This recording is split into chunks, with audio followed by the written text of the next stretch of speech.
कृष्णा तीरे कोकिला केलिकीरे गुंजा कुंजे देव पुष्पादि कुंजे कंबोग्रीवा क्षिप्त बाहो चलन्तो राधा कृष्ण मंगलम मे भवेताम्। अतिसी कुसुमो पमेकान्ते यमुना कूलकदम्ब मध्यवर्ती नवगोपवधू विलासशाली वनमाली वितनोतु मंगलानि। परीकरीकृत पीतपटं हरिं शिखिकिरीट नटीकृत कंधरं लकुटवेणु करं जलकुण्डलं पटुतरं नटवेशधरं भजे। व्रजे वसन्तं नवनीतचौरं गोपाङ्गनानामनुकूलचौरम् अनेकजन्मार्जित पापचौरं चौराग्रगण्यं पुरुषं नमामि। श्रीहंसं च सनत्कुमारप्रवती वीणाधरं नारदं निम्बादित्यगुरुं च द्वादश गुरुन् श्रीश्रीनिवासादिकान् वन्दे सुन्दरभट्टदेशिकमुखान् वश्विन्दुसङ्ख्यायुतान् श्रीव्यासादरिमध्यगाच परिता सर्वान् गुरून् सादरम्। हे निम्बार्कदयानिधे गुणनिधे हे भक्तचिन्तामणे हे आचार्य शिरोमणे मुनिगणे रामेघ्यपादाम्बुज। हे सृष्टिस्थितिपालका प्रभवना हे नाथ मायाधिपे हे गोवर्धन कंदरालय विभो मां पाहि सर्वेश्वर। कस्तूरी तिलकं ललाटपटले वक्षस्थले कौस्तुभं नासाग्रे वरमुक्तिकङ्कणतले वेणुकरे कङ्कणम्। सर्वाङ्गे हरिचन्दनं सुललितं कण्ठे च मुक्तावली गोपास्त्री परिवेष्टितो विजयते गोपालचूडामणि। भक्ति भक्त भगवंत गुरु चतुर्नाम बपुए तिनके पदवंदन किए नाशत विघ्न अनेक।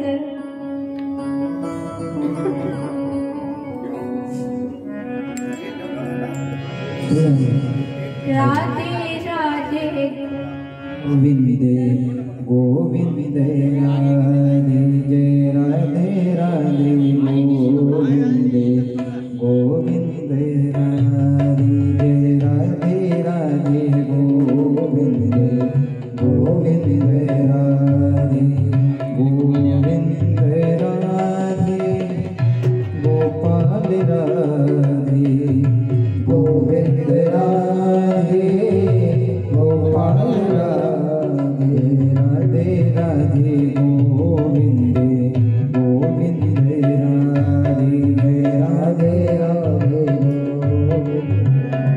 गोविंद राधे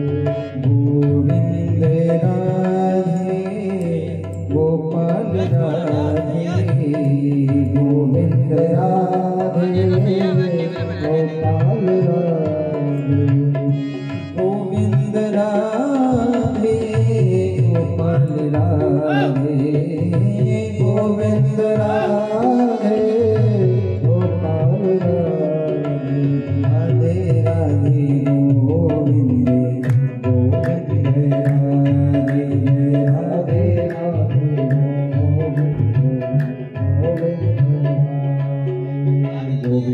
राधे गोपाल राधे गोविंद राधे गोपाल राधे गोविंद राधे गोपाल राधे गोविंद राधे गोपाल राधे गोविंद राधे गोपाल राधे राधे गोपाल राधे राधे राधे गोविंद गोविंद राधे राधे राधे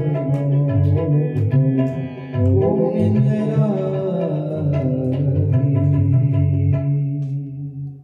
बोलिए भक्तवत्सल भगवान की जय। राधा सर्वेश्वर भगवान की जय। वृंदावन बिहारी लाल की जय। गिरिराज महाराज की जय। त्रिवेणी संगम की जय। भागवत भगवान की जय। पूज्य सद्गुरुदेव भगवान की जय। जय जय श्री राधे।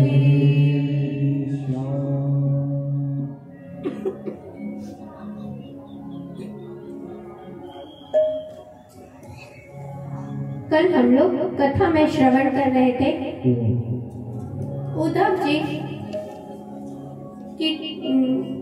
उद्धव जी और विदुर जी मिले। विदुर जी ने उद्धव जी से पूछा कि भगवान श्री कृष्ण कैसे हैं, प्रद्युम्न कैसे हैं, वसुदेव जी कैसे हैं, देवकी जी कैसे हैं, महाराज उग्रसेन ठीक तो है ना। तब उद्धव जी को भगवान का स्मरण हो आया और उन्होंने कुछ कहा नहीं। फिर उद्धव जी ने विदुर जी को भगवान की संपूर्ण लीलाओं का वर्णन संक्षिप्त में सुनाया और फिर अंत में बतलाया कि भगवान भूभार का हरण करके, जिसके लिए भगवान का अवतार हुआ था, भगवान इस धरा पर अवतीर्ण हुए थे, भगवान ने अपना वह कार्य पूर्ण करके स्वधाम गमन किया। और उद्धव जी ने बतलाया कि जब भगवान स्वधाम गमन जा रहे थे, उस समय उद्धव जी ने पूछा कि भगवान अब आप जा रहे हैं, अब इस संसार में जीवों का कल्याण कैसे होगा। तब उद्धव जी की प्रार्थना पर भगवान ने भागवत धर्म का उपदेश किया था। उद्धव जी ने कहा, विदुर जी ने कहा कि उद्धव जी, भगवान ने जो भागवत धर्म का उपदेश आपको दिया था, वह आप मुझे भी सुनाइए। उद्धव जी ने कहा कि जब भगवान श्री कृष्ण इस भागवत धर्म का उपदेश कर रहे थे, उस समय मैत्रेय मुनि भी वहां पर थे और भगवान ने कहा था, मैत्रेय जी, जब मेरे प्रिय विदुर जी आएंगे, तब आप यह भागवत धर्म का उपदेश उन्हें भी दीजिएगा। इसीलिए विदुर जी, अब आपको यहाँ से मैत्रेय मुनि के पास जाना चाहिए। विदुर जी वहां से चलकर महाभाग मैत्रेय मुनि के पास पहुंचे हरिद्वार। वहां पर विदुर जी ने मैत्रेय मुनि को प्रणाम किया और फिर विविध प्रकार के प्रश्न पूछे।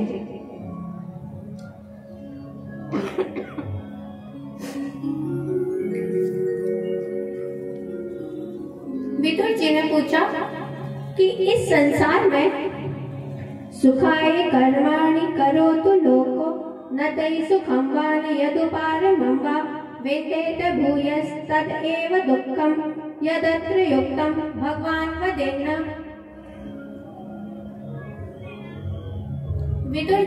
विदुर जी ने पूछा कि इस संसार में सब लोग सुख के लिए चेष्टा करते हैं, जो भी कार्य करते हैं वह सब सुख के लिए करते हैं, लेकिन उससे ना तो उन्हें सुख ही मिलता है और ना ही उनके दुख ही दूर होते हैं, बल्कि उनके दुख और बढ़ जाते हैं। अब मैं आपसे यह जानना चाहता हूँ कि इस विषय में आपका क्या कहना है। मैत्रेय मुनि ने कहा, विदुर जी आप कोई साधारण व्यक्ति नहीं है, आप साक्षात यमराज के ही अवतार हैं। मैत्रेय मुनि के मांडव्य ऋषि के शाप से आप इस शूद्र योनि में आए हैं। दो चार तो पीली मिल जाती छोटी। एक बार मांडव्य ऋषि अपने आश्रम में ध्यान कर रहे थे और राजा के यहाँ चोरी हुई। चोर धन लेकर भाग रहे थे। प्रातः काल हो गया। तब चोरों ने सोचा कि अब प्रातः काल हो गया है, अब राजा के सैनिक हम लोगों को पकड़ लेंगे। इसीलिए उन लोगों ने अब सोचा कि अब कहाँ बचा जाए। तब वह मांडव्य ऋषि के आश्रम में पहुंच गए और वहां पर छुप गए। राजा के सिपाहियों ने देखा कि चोर ऋषि की कुटिया में पहुंचे हैं। तब सैनिकों ने उन चोरों को उन ऋषि की कुटिया से पकड़ा और साथ में जो सामान था, जो चोरी का धन था, उसे भी बरामद किया। और राजा के सैनिकों ने सोचा कि यह जो ऋषि है यह भी इस चोरी में सम्मिलित है, इसीलिए चोरों के साथ उन ऋषि को भी पकड़ लिया और राजा के पास पहुंचे। राजा ने चोरों को भी दंड दिया और ऋषि को भी दंड दिया कि इन चारों चोरों को और इन ऋषि को सूली पर लटका दिया जाए। चोरों को जैसे ही सूली पर लटकाए, चोर तो मर गए, लेकिन ऋषि 1 वर्ष तक सूली पर लटके रहे। राजा के सिपाहियों ने देखा कि यह कोई साधारण पुरुष नहीं हो सकते। यदि साधारण होते तो तुरंत ही सूली में लटकाते और उनके प्राण निकल जाते। तब उन लोग घबराए और तुरंत जाकर राजा को सूचित किया कि राजन, जो ऋषि थे उन्हें भी सूली पर लटकाए हैं, लेकिन उनकी अभी तक मृत्यु नहीं हुई है। राजा ने सोचा यह कोई महान ऋषि होंगे और वह दौड़े दौड़े आए और उनको मांडव्य ऋषि को सूली से नीचे उतारा और उनसे क्षमा याचना करने लगे कि हमसे बहुत बड़ा अपराध हो गया। मांडव्य ऋषि ने कहा, राजन, इसमें आपका कोई दोष नहीं है। अब मैं यमराज के पास जाता हूँ और उन्हीं से इस प्रश्न का उत्तर पूछता हूँ कि मुझे यह किस कर्म का दंड मिला है कि मुझे 1 वर्ष तक सूली पर लटके रहना पड़ा। यमराज के पास पहुंचे मांडव्य ऋषि और उन्होंने पूछा कि मुझे तो कई इस जन्म का भी ज्ञान है, इसके पूर्व जन्म का भी ज्ञान है और उसके एक जन्म और पहले का ज्ञान है कि मैंने अपने जीवन में कोई भी अपराध नहीं किया। तब यह मुझे किस अपराध का दंड मिला है कि मुझे 1 वर्ष तक सूली पर लटके रहना पड़ा।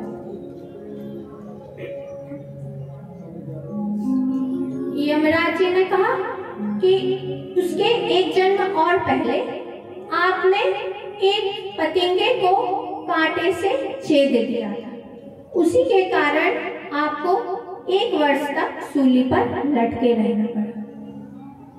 मांडव्य ऋषि ने पूछा, उस समय मेरी उम्र कितनी थी? तब यमराज ने कहा कि उस समय आपकी उम्र 5 वर्ष से कम थी। मांडव्य ऋषि ने कहा कि 5 वर्ष से छोटा बालक कोई अपराध करे या कोई पुण्य करे तो वह उसका भोक्ता नहीं बनता है। इसीलिए आपने यह जो निर्णय लिया है यह गलत लिया है। इसीलिए अब मैं आपको शाप दूंगा। यमराज ने कहा कि मेरी आपसे एक विनती है कि आप 3 चीज छोड़कर मुझे जो भी बनाएंगे मुझे स्वीकार होगा। आप मुझे राजा मत बनाइएगा, आप मुझे शूद्र की योनि में मत भेजिएगा, और तीसरा बताया कि मुझे चांडाल नहीं बनाइएगा। मांडव्य ऋषि ने कहा अब आप एक साथ यह तीनों ही बन गए। वही यमराज राजा के रूप में युधिष्ठिर के रूप में जन्म लिया, शूद्र के रूप में विदुर जी के रूप में जन्म लिया, और शूद्र और चांडाल के रूप में स्वपच भगत बने। विदुर जी ने फिर पूछा, विविध प्रकार के प्रश्न किए मैत्रेय मुनि से, और फिर विदुर जी ने यह पूछा, मैत्रेय जी अब आप मुझे यह बतलाइए कि भगवान ने इस विलक्षण संसार को कैसे बनाया और किस वस्तु से बनाया। मैत्रेय जी ने कहा, भगवान ने इस संसार को माया से बनाया। माया मीन्स होता है जो हो नहीं और दिखलाई दे। भगवान ने इस संसार को नहीं है से बनाया है। माया है नहीं लेकिन दिखलाई देती है। इसीलिए यह जो संसार है यह वास्तव में है नहीं लेकिन दिखलाई देता है। क्यों? क्योंकि इसके जो अधिष्ठान सत्ता है इसे बनाया किसने है? भगवान ने। भगवान सत्य स्वरूप है, इसीलिए यह संसार है नहीं लेकिन दिखलाई देता है। फिर मैत्रेय जी ने सृष्टि का वर्णन किया। मैत्रेय जी ने कहा कि 5 वस्तुएं अनादि होती हैं, काल, कर्म, स्वभाव, जीव और द्रव्य। इनमें से 3 वस्तुएं भगवान की सृष्टि में सहायक होती है, मुख्य रूप से सहायक होती है, काल, कर्म और स्वभाव। यह काल, कर्म और स्वभाव अनादि है। जो जीव का स्वभाव है वह अनादि है, कई जन्मों से वही है। वह किसी भी जीव किसी भी योनि में जन्म ले ले लेकिन उसके स्वभाव में परिवर्तन नहीं आता। काल भी अनादि है। काल, कर्म और स्वभाव इन तीनों वस्तुओं में त्रिगुण माया के कारण क्षोभ उत्पन्न होता है, जिससे महतत्व का निर्माण होता है। महतत्व मीन्स होता है बुद्धि। फिर महतत्व विकृत होकर अहंकार में परिवर्तित हो जाता है। अहंकार में भी माया के कारण विकृति होती है, क्षोभ उत्पन्न होता है, जिससे अहंकार 3 रूपों में विभक्त हो जाता है। सात्विक अहंकार, राजस अहंकार और तामस अहंकार।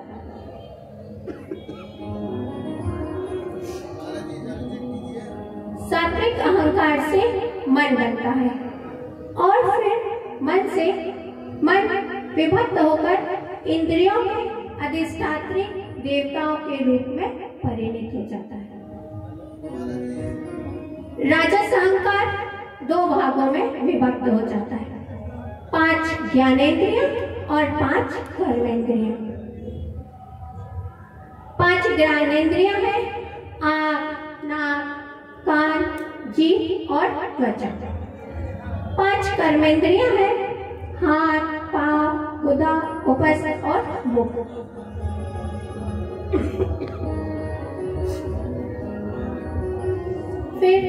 तामस अहंकार विभक्त होकर 5 तन्मात्राएं बन जाती हैं। 5 तन्मात्राएं हैं शब्द, स्पर्श, रूप, रस और गंध। इन तन्मात्राओं में भी परिवर्तन होता है, जिसमें शब्द में शब्द परिवर्तित होकर आकाश बनता है। आकाश में एक ही गुण है शब्द का। स्पर्श विभक्त होकर वायु बनता है। वायु में 2 गुण, शब्द और स्पर्श। रूप विभक्त होकर अग्नि बनता है। अग्नि में 3 गुण है, शब्द, स्पर्श और रूप। रस विभक्त होकर जल में परिवर्तित हो जाता है। जल में 4 गुण है, शब्द, स्पर्श, रूप और रस। गंध परिवर्तित होकर पृथ्वी बन जाती है और पृथ्वी में 5 गुण है, शब्द, स्पर्श, रूप, रस और गंध। यह 25 तत्वों का संघात बनकर तैयार हो जाता है। 5 ज्ञानेंद्रियां, 5 कर्मेंद्रियां, 5 तन्मात्राएं, 5 भूत, कितने हो गए? 20, और मन, बुद्धि, चित्त और अहंकार। यह 24 तत्वों का संघात बनकर तैयार हो जाता है, जिसे भगवान का विराट स्वरूप कहा गया है। भगवान का यह विराट स्वरूप 1000 दिव्य वर्ष तक जल में ही पड़ा रहा। जल को कहा जाता है नार, इसीलिए भगवान का एक नाम नारायण है।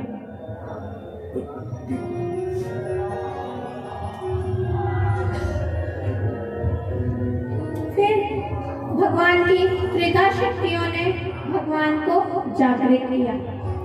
तब भगवान ने उस पिंड में प्रवेश किया। भगवान का उस पिंड में जैसे ही चेतन रूप से प्रवेश किया, तब भगवान का मन हुआ कि मैं बोलूं, तो मुख का निर्माण हुआ, जिसमें भगवान ने अग्निदेव के साथ प्रवेश किया।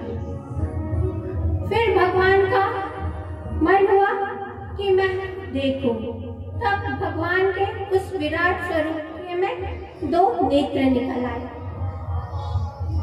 जिसमें भगवान ने सूर्य के साथ प्रवेश किया। फिर भगवान का मन हुआ कि मैं गंध को ग्रहण करूं, तब नासिका का निर्माण हुआ, जिसमें भगवान ने अश्विनी कुमार के साथ प्रवेश किया। फिर भगवान का मन हुआ कि मैं सुनूं, तब 2 कान बन गए, जिसमें भगवान ने दिग्देव के साथ प्रवेश किया। बोलिए भक्तवत्सल भगवान की जय। पूज्य सद्गुरुदेव भगवान की जय। जय जय श्री राधे।